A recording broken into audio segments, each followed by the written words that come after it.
Now next question is a person sold an article at a loss of 20%। क्या कहा जा रहा है आपको, एक पर्सन जो है आर्टिकल को सोल्ड करता है at a loss of 20%, had he been able to sell it for ₹200 more he would have been made a profit of 5%।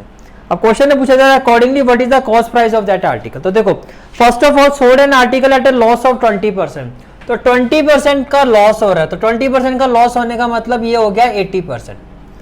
Loss है तो 100% से कम कर देंगे, 20% का लॉस है तो 80%।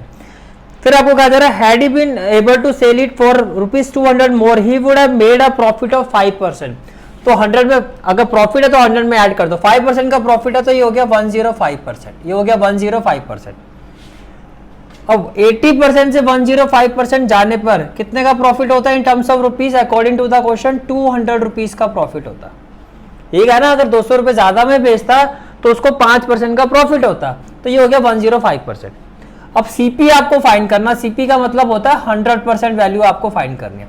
तो वो सिंपल सी बात है, अगर आप इन दोनों का डिफरेंस देखो तो इन टर्म्स ऑफ ए परसेंटेज ये डिफरेंस है 25%, 25% का डिफरेंस है, इन टर्म्स ऑफ रुपीज है ये 200। तो इसका मतलब ये हुआ कि 25% की value in terms of rupees कितनी है 200।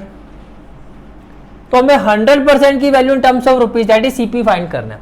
तो देखो 1% की वैल्यू क्या हो जाएगी, 1% की वैल्यू होगी 200/25।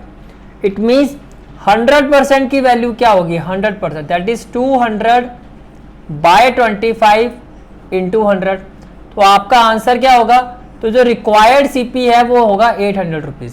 That is option D, that is option D. Is it clear? ठीक है class, I hope you like this class and if you like this class that do like share and subscribe my channel. और पूरे mathematics course की जो playlist का link है वो आपको डिस्क्रिप्शन में मिल जाएगा। And don't forget to press the bell icon so that you get the regular notification of my classes. Bell icon press करने से क्या होगा, जो भी मैं लेक्चर अपलोड करूंगा उसका आपको अपडेट मिलती रहेगी। Thanks for watching this video, bye, take care and have a great day. Thank you.